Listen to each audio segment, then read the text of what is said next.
I also just wanted to do a further post on British societal norms or dominant Eurocentric cultures that run through.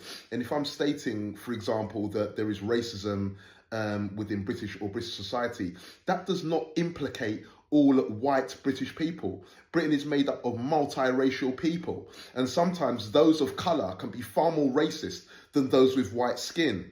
And anyway, when we look at white people, if we're going to say white British people, white people in general are not a homogenous group that are assigned to a particular dominant ideology.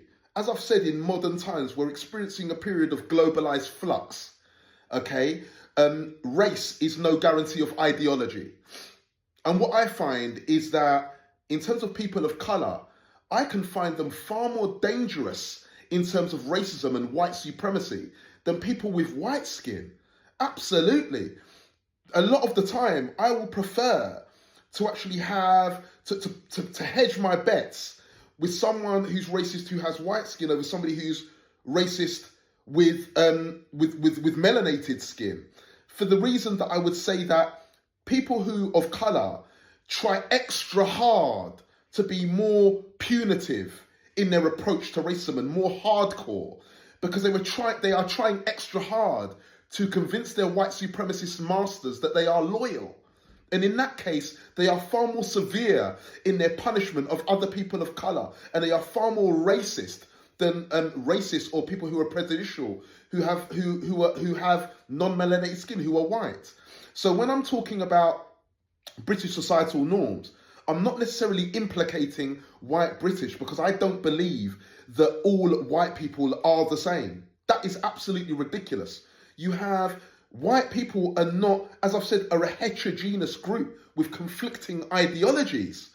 Okay, I've come into contact with people of all races, and race is no guarantee of how you're going to think.